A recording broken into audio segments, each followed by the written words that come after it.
this evening's meeting. Okay, thank you very much. Next item is the consent agenda. Do we have a motion? Chairman, I would move that we accept the consent agenda as presented. Second. All those in favor? Aye. Those opposed?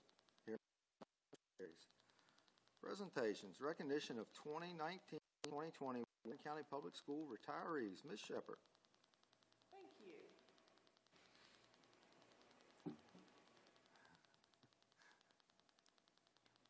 Warren County Public Schools would like to recognize the 2019-2020 retirees. 10 of the retirees have had a positive impact on the children of Warren County. We would like to wish them well as they start their next adventure.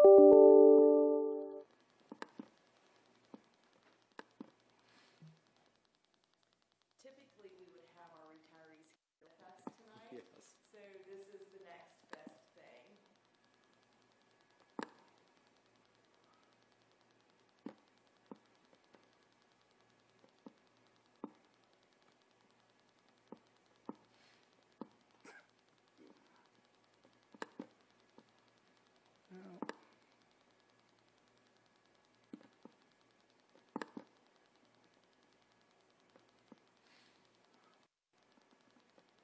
It's too big.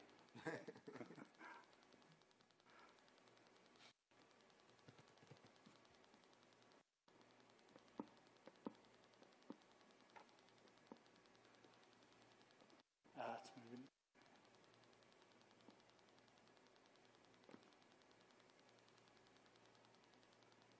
Is that our first one? Yes. So our first retiree is Charles T. Dodge. He served Warren County Public Schools from 1986 to 2020. He was a teacher at Warren County Junior High, Warren County High School, Skyline High School, and Warren County High School. He also served as the assistant athletic director with Mr. Smith, and he was a coach. So we would like to congratulate Charlie Dodge. Our next retiree is Carla Kessler.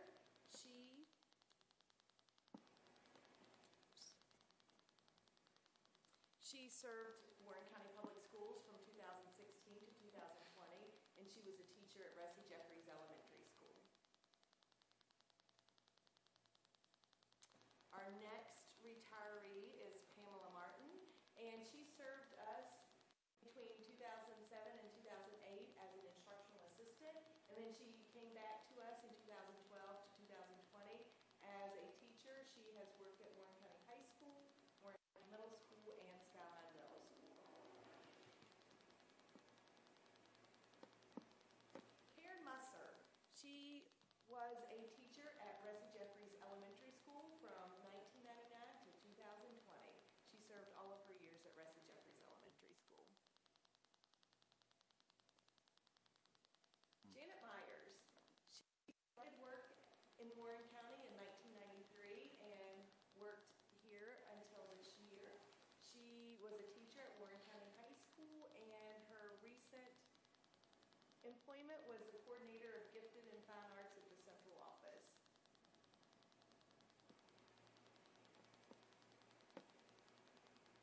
Our next retiree is Roger C. Miller. He started in Warren County in 1988 through 2020.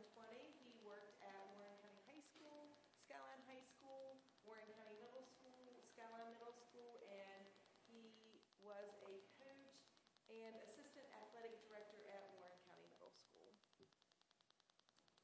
And then last is Rebecca Young. She worked at Hilda Barber Elementary School from 2005 to 2020. All of these teachers had a great impact on our students, and they will all be missed. Whenever we see them over the summer, they will receive a retirement gift, which is a bowl with their name engraved and the logo of Warren County Public Schools on it. So just wanted to celebrate our retirees. Absolutely. Thank you.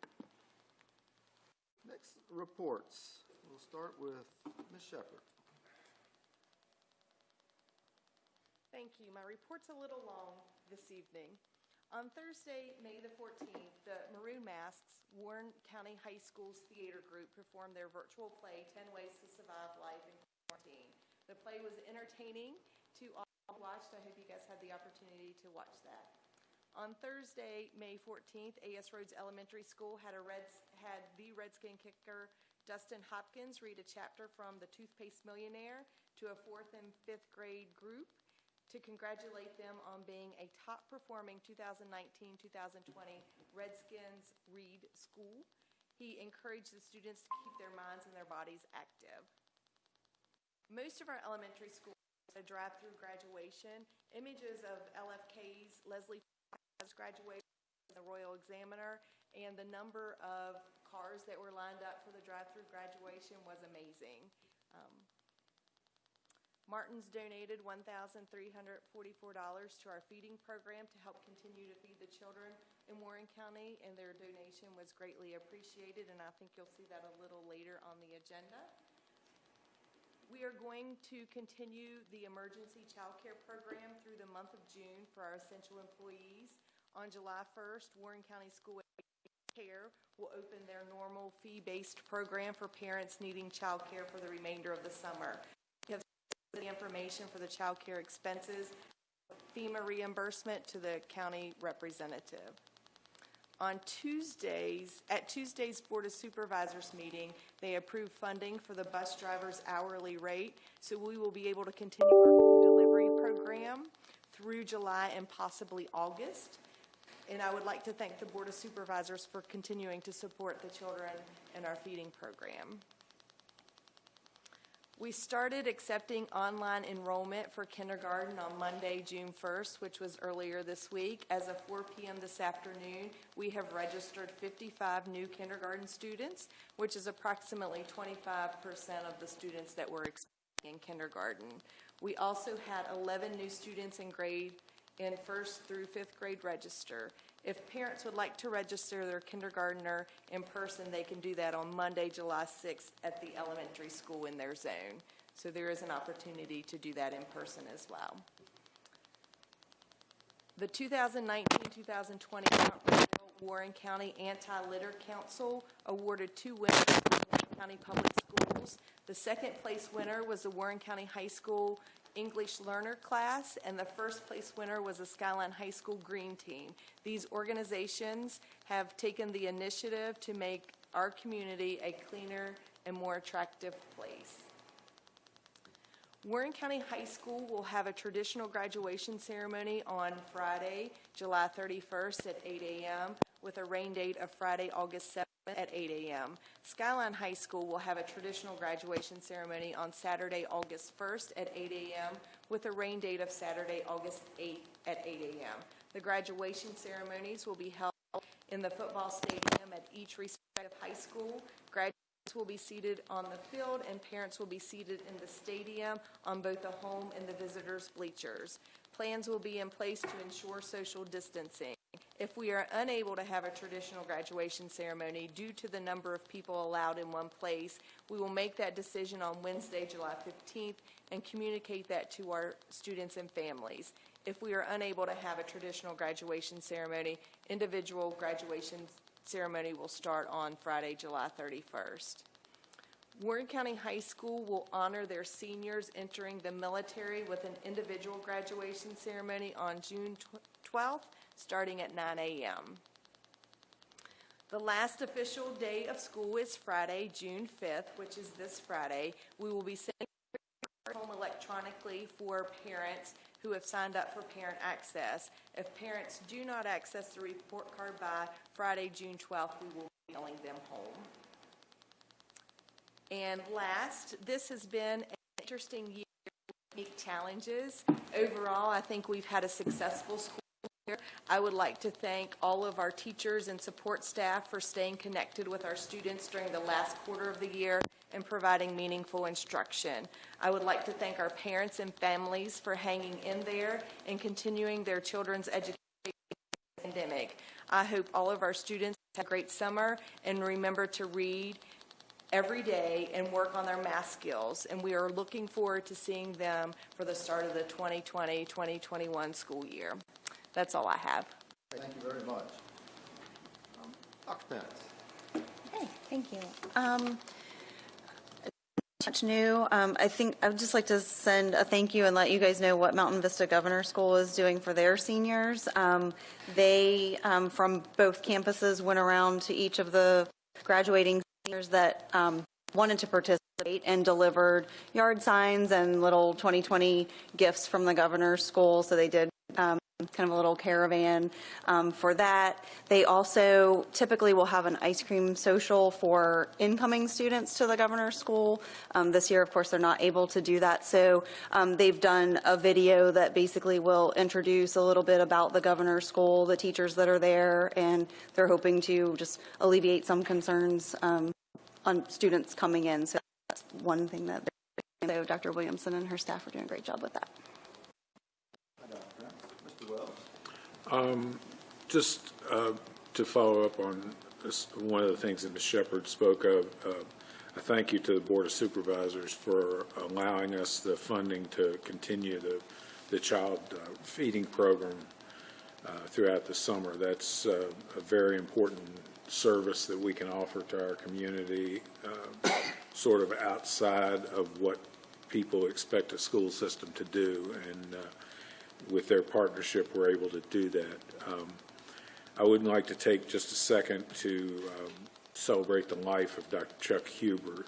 Dr. Huber was a heck of a guy for the medical community, but he also was a friend of Warren County Public Schools. He was very invested from the very beginning in the educational endowment. He was I know because my arm still hurts a couple of times from, he was a fundraiser. When it was time for the golf tournament, he made sure he stopped by to see if you were still going to sponsor that hole and that kind of thing. And he had a way of presenting that to you that you felt like you needed to do it. He was also very instrumental in the Project Lead the Way, the biomedical program, and in convincing Valley Health or talking Valley Health into funding that. So once again, we've lost a fine member of the medical community and a fine friend of Warren County Public Schools.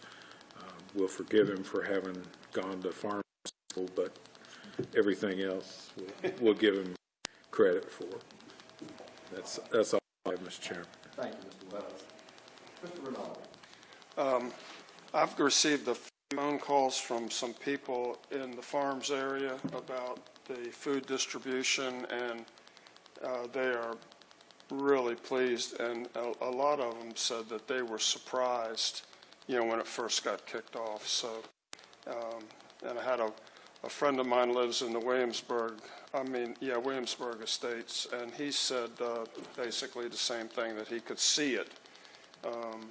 So that's a good thing, and I thank the Board of Supervisors for approving the bus driver increase for that, so that helps out. That's all I have. I just want to echo Mr. Wells' sentiment about Dr. Chuck Huber. He was a great friend to our school system, to the biomedical program, and I always enjoyed talking to him. Just a great person to was. Thank you, Doc. Just a couple of things. One, I was talking to a teacher out of Fall here, and she was so excited and pleased with how well our Online went. She goes, it's phenomenal to me, because you think of Warren County being this little community, but she was just like, she couldn't quit calling. That was very nice, being she's a school teacher from another district. Had the opportunity to talk to a student who's going to graduate from Skyline, and they were pleased with the way it's going to work out, assuming everything keeps moving forward. So that's good news. The last thing was a email from a teacher giving praise to from a parent giving praise to Skyline High School, and I thought that was very nice, because people usually won't just take time to write an email that's very long and drawn out and very precise, and I really appreciate that. And to Mr. Wells, yes, Dr. Huber was something else. I mean, he could get money out of anybody at any time, so he will be missed by our school system. That's all I have. Next thing is action agenda. Approval to purchase My Learning Plan Professional Development Management System. Ms. Rubenstein.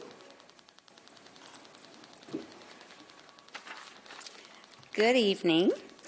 We would like to request the purchase of My Learning Plan, which is a professional development management system, in the amount of $16,553.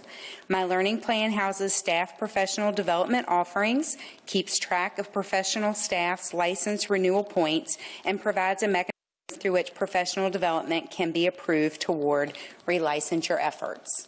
I'm happy to answer any questions. So do they offer courses that our staff can take for getting their, so many credits for relicensure? Yes, different. Is that free? Is that free Yeah, to staff? well, yes, most of the time, yes. The offerings that are put into My Learning Plan that our staff can participate in are generally offered by staff within the school division. So any of those offerings are of no charge to any of our staff. Generally, any professional development that they're seeking outside of the school system are generally courses. They get quite a few license renewal points when they take a college credit-bearing course, but we then offer tuition reimbursement up to $600 each year for all of our staff. So instructionalists, any staff member can receive that tuition reimbursement for a college course. Great. One question, Ms. Rubenstein. Does this tie into Mr. Smith's program for tracking teachers? Very good question. No. So we actually, this past year, changed systems. We had My Learning Plan for years, and then the next program came along, which was Unified Talent, or True North Logic. You may see it referenced to. And it was a relatively new management system, and we moved to that for two different reasons. One was it was reduced cost for us. The second was that Unified Talent is one of the many Power School offshoots, so it communicates with Power School. And prior to this year, Ms. Strickler having to manually enter all new employees and take out any employees who had left us through My Learning Plan.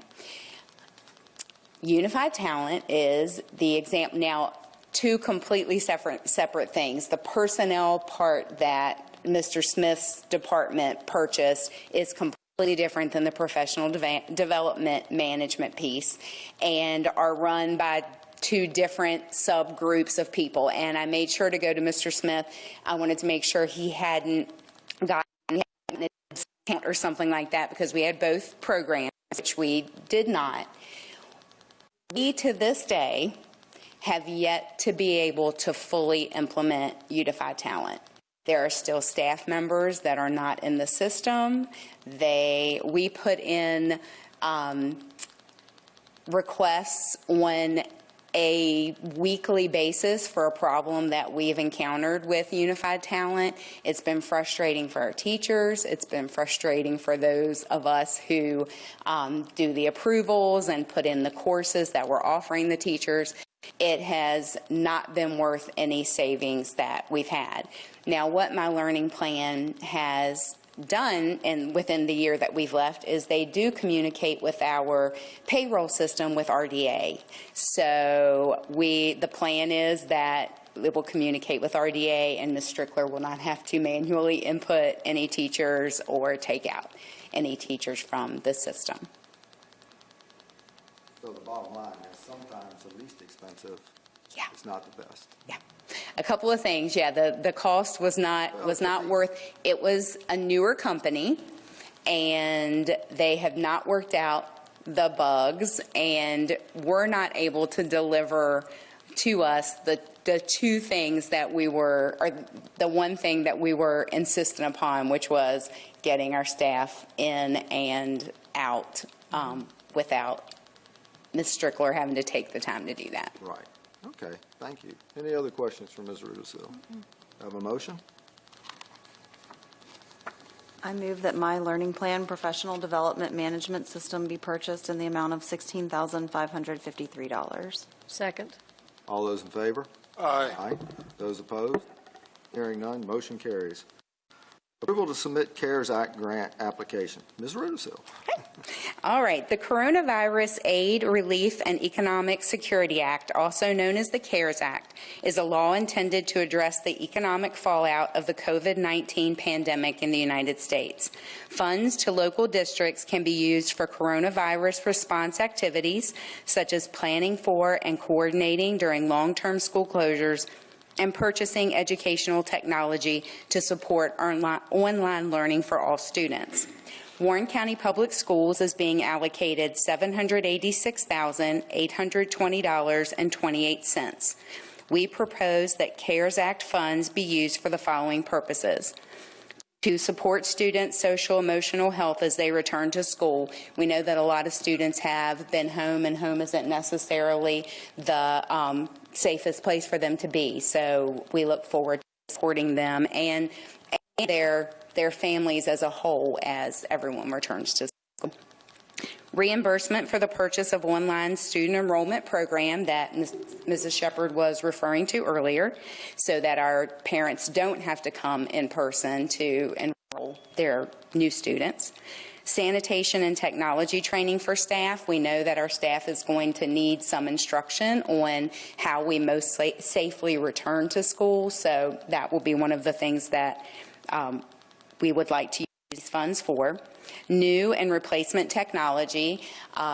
We were able to provide all of our 6th through 12th grade students with devices to take home. Many of our elementary school students were also able to take devices home, and we know that all of those devices will probably not be returned in tip-top condition, and some may not be returned at all. So that will require some funding that we did not anticipate before the pandemic. iReady math assessment for grades 6 through 8 to determine student learning gaps. Again, we know that when the kids return, we're not going to know exactly what they've retained, and we do know what they did not receive, potentially did not receive new instruction on. So this will be, our kindergarten through 5th grade students have assessments that we will be able to continue to use to serve that purpose, but our 6th through 8th students do not have that. We have Performance Matters, which is another assessment system that we use, which we feel will better address identifying those learning gaps in English. So this is our better math alternative. And then after school and summer programs, we know that across the board, pre-K through 12, there are different needs that our students are going to have as a result of missing so much instruction. So a portion of that money we would like to allot for summer programs and after-school programs once we are able to get started. At the elementary level, we've actually begun, or will begin next week, planning some virtual summer programs in hopes that at least will be, and those will be available to all of our students. Any questions? I don't have any. Anybody have anything from Ms. Rudisill? Yeah, I almost hate to bring it up, but it's our division. This money is already allotted to Warren County Public Schools. Correct. So we know the misunderstanding that's going on between the town and the county over CARES funds. We wouldn't be held up by. No, that these or are any- specifically designated for school systems. So this is money that goes directly to the school districts.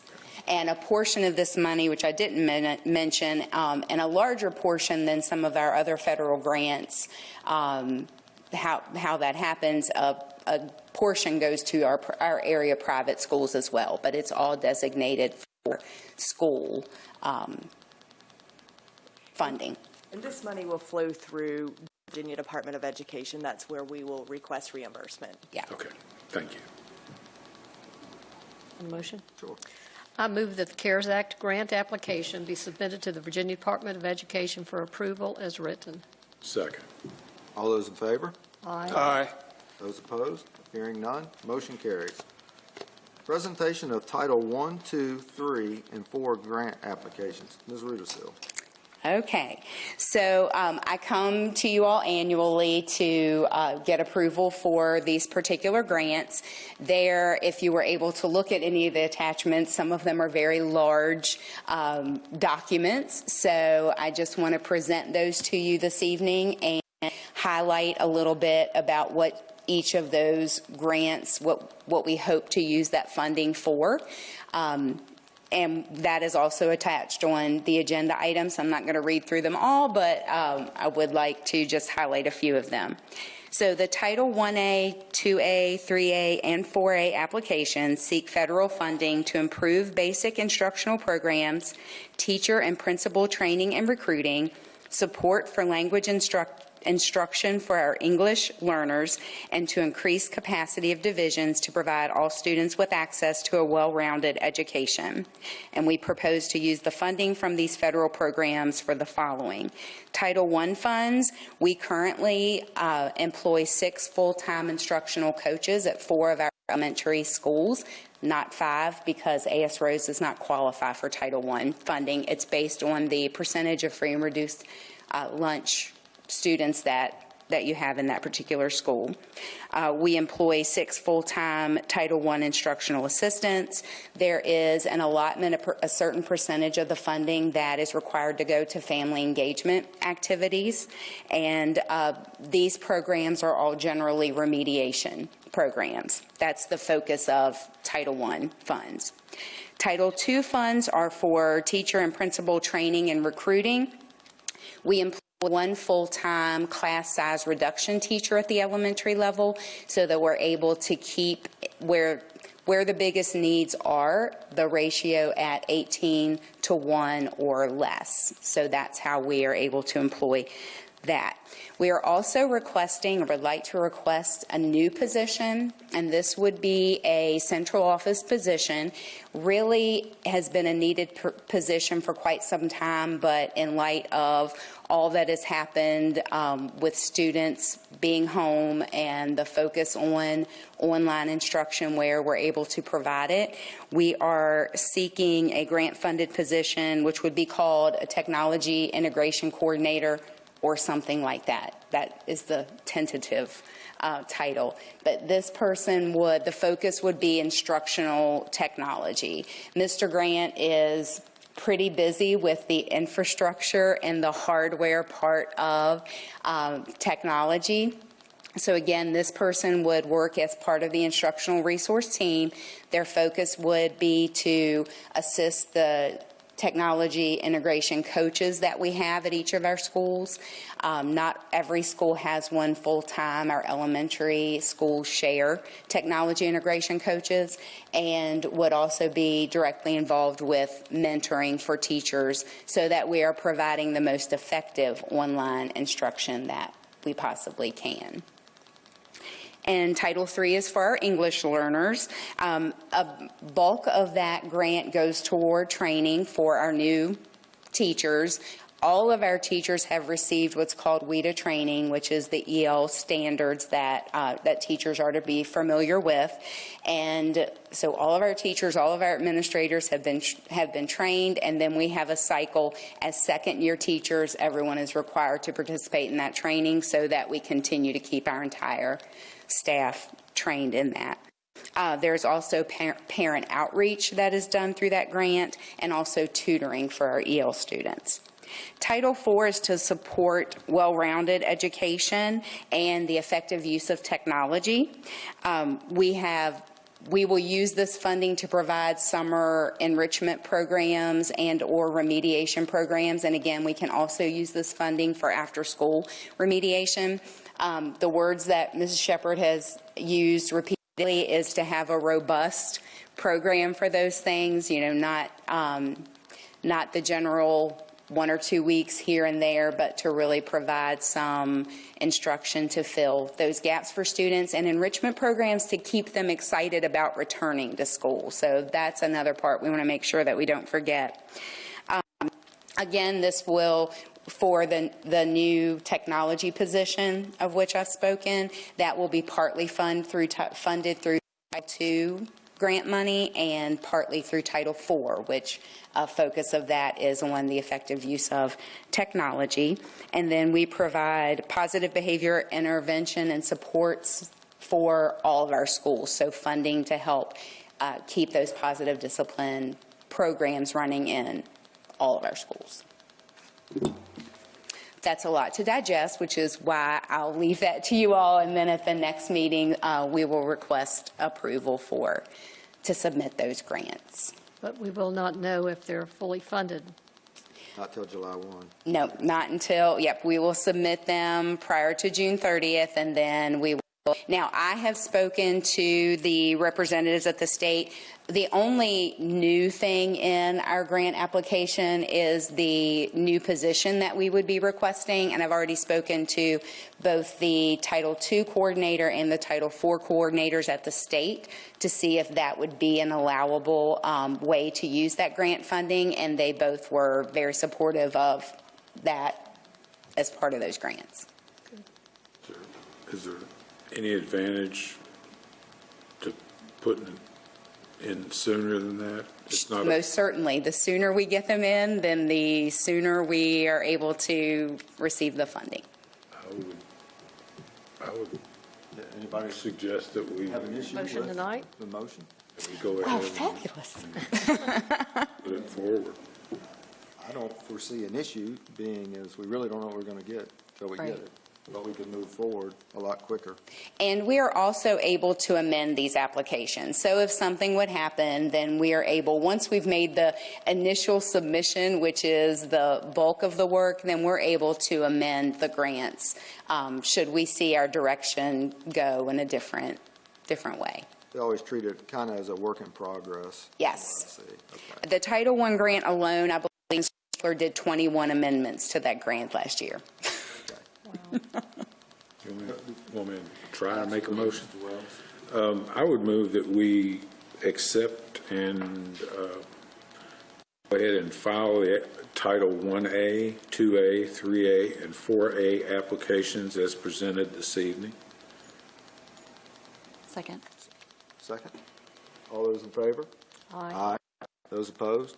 Hearing none, motion carries. Thank you, Ms. Rudisil. Well, thank you all very much. You're welcome. Award contract for finance software support. Mr. Ballantyne.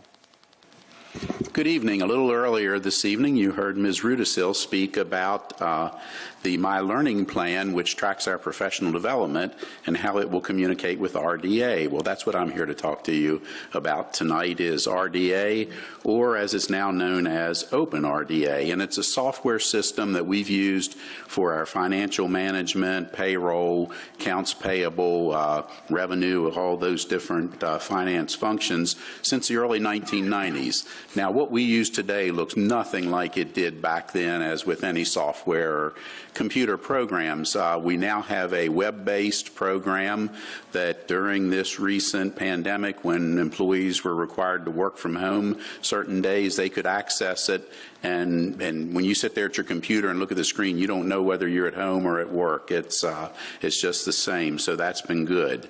The original software was given to the school systems at no cost back in the 1990s when the state changed the account coding structure, and I guess it was sort of a carrot they gave to the localities to help them along with going from one structure of a accounting system to another. And OpenRDA is known as an open source software. So the software is free, which is great, but where they get you is you need support and updates and things and training on how to use it. So that's what we're basically paying for.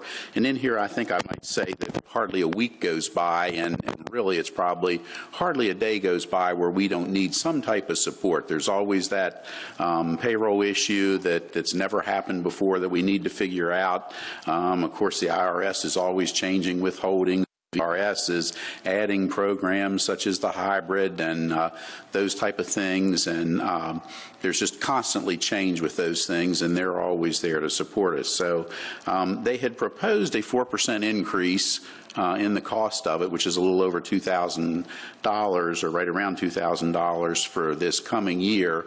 In talking to them and explaining to them our situation, as with every other school division of the uncertainty, they were willing to take that 4% back. So we'll basically be paying the same again next year as we are this year for the support. So if you have any questions, I'd be glad to answer them, but would request that you go ahead and approve awarding the contract to them again for this, so we may continue paying our employees and our vendors and our school board members after July 1st.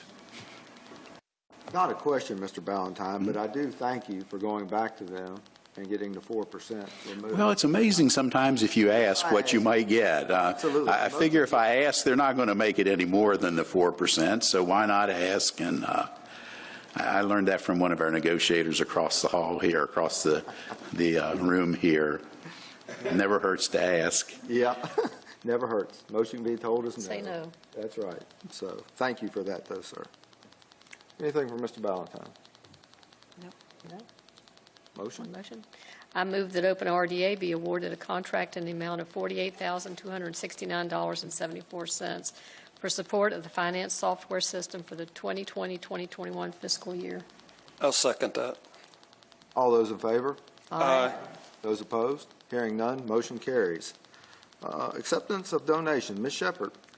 Thank you. I mentioned this a little earlier. Martin's donated $1,344 to Warren County Public Schools to help sustain the food service program and continue to provide school meals for the children in Warren County. If this donation is accepted, the food service organization will be purchasing fresh fruit from Martin's with this money to give to our children. Nice. It is. Very nice. Have a motion? I move that the $1,344 donation by Martin's to continue to provide school meals for the children of Warren County be accepted with gratitude. Second. All those in favor? Aye. Opposed? Hearing none, motion carries. Thank you to Martin's grocery chain. Next up is first reading, March 2020 VSBA School Board Policy Updates. Ms. Shepherd. Thank you. It seems like we just did policies, and here we are doing them again. In May 2020, VSBA submitted 39 policies for consideration by the Warren County School Board. A chart showing all of the updated policies has been prepared by staff members noting the proposed changes. An additional 7 policies are presented for review but have no recommended revisions.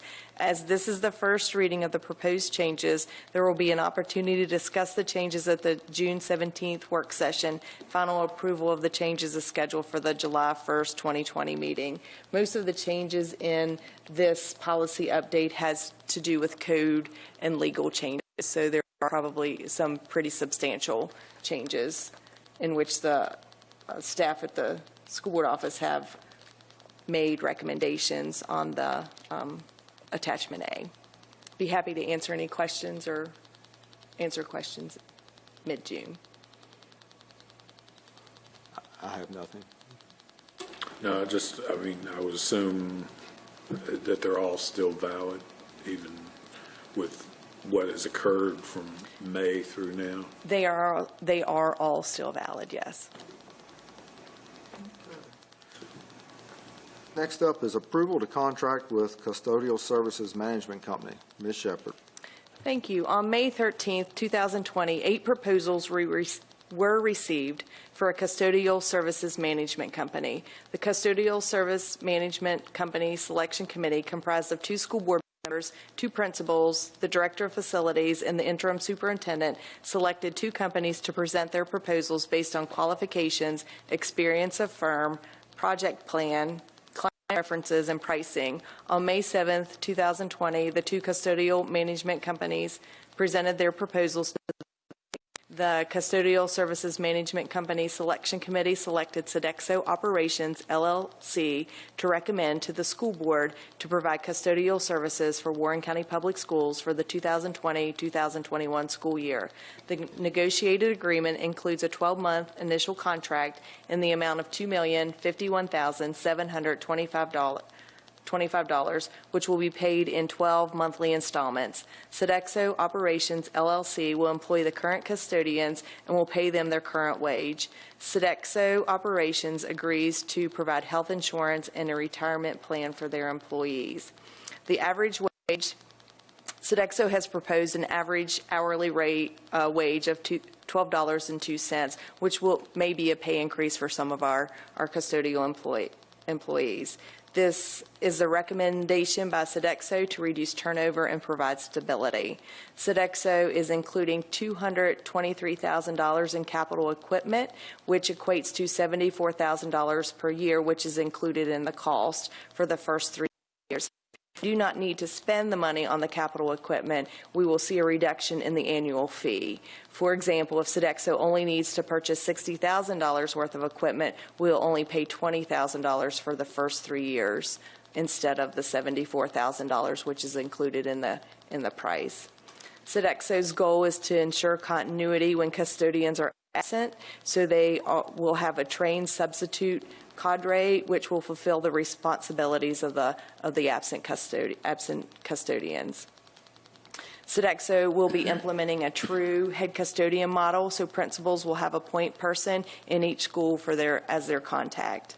Sodexo will implement site management system, which will track quality assurance, labor, and training. The technology will allow real-time reporting to administration and principals. I'll be happy to answer any questions or concerns. How many employees will this cover? Do we have a number? Yes, I do. 43 full-time employees, custodians, and then a manager, and then an evening manager, so it would be 45. And they're all full-time employees. We've dealt with Sodexo on the food service side for many years. Some of the same faces on the management side at the presentation the other day were the same folks who do the food service side in some respects. So I feel that they know our school system. They know the expectations of our school system, and they will fulfill the expectations of our school system. Yes, they may be a little more expensive, but you heard Ms. Rudisill earlier this evening say that we paid less last year for a service, but we didn't get what we were looking for. And we don't want to go down that road. We want our buildings clean, our principals not to have to manage the custodial side of it or have to call somebody because it's done. The most important thing for that principal is to be the CEO of that building and make sure our students and our teachers are taken care of. So I know it's more money, but I think you get what you pay for, and I think they're the right people at the right time for our school system. And they had, and correct me, Ms. Shepard, their cleaning process was already kind of in line with the standards for cleaning for COVID. They were already doing that before it even came out. So I thought that was a huge plus to that company. Mm-hmm. They had a sanitization process prior to the flu, which would work for COVID, the coronavirus as well. Right. So I don't know, any questions or comments or concerns? No, I mean, you guys, I appreciate the two of you that were on the review committee, and I think with the current changes that will be required going forward for cleaning and that kind of thing, that we would have been paying more anyhow, either in personnel or supplies or that kind of thing. So if these folks have a way to do that, and I think, as everybody tells us, we have great facilities. We just need to take care of them. And I think, again, it's better to have somebody who knows what they're doing rather than us trying to learn and administer, and oops, we didn't realize there was this regulation that you have to do this, or you you can't spray that stuff in a kid's face or something like that. But no, I appreciate your work on it, and I'm in support. I was, Mr. Chairman, I was impressed with the difference in the corporate structure of the two organizations and the culture, the corporate culture of both organizations. Sodexo is far ahead of the other group, in my opinion. So I support using them. The other thing is, in watching the way they handle themselves in the building with the food service group, it's impressive. So I just want to say that. But I think when you look at the two outfits, we're dealing with a first-class outfit now, and sometimes cheaper costs you more money in the long run. So tag on to what Mr. Williams said earlier. Okay. Anything else? Do I have a motion? I move approval be given for the interim superintendent to sign the 12-month custodial service management agreement with Sodexo Operation LLC in the amount of $2,051,725 for the 2020-2021 fiscal year. It's my pleasure to second that. All those in favor? Aye. Opposed? Hearing none, motion carries. Thank you, Ms. Shepherd. Before we move on, Sodexo is prepared to meet with all the custodians tomorrow, so they'll know where they fit in the new organization. Okay, So. great. Okay. Next, we have a resolution. If I can get it pulled up here, guys.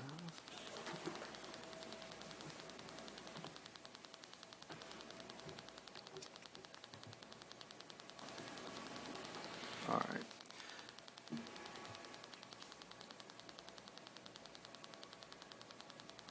Okay. The Warren County School Board, at its May 2020 meeting, passed a resolution and made public announcement of its desire to hold closed meetings for the purpose of interviewing select candidates for the position of Superintendent of Warren County Public Schools. The Code of Virginia allows such resolutions and announcements to be valid for no more than 15 days. The previous resolution was effective on May 25th, 2020, and therefore expires on June 9th, 2020. In order to allow the board to hold interviews after that date, should it desire to do so, a new announcement must be made and a new resolution adopted. This resolution will be effective from June 10, 2020 through June 25, 2020. Section 2.2-3712 of the Code of Virginia allows public bodies to make announcements of such closed meetings at a prior open meeting of that body. Such announcements are good for 15 days. So,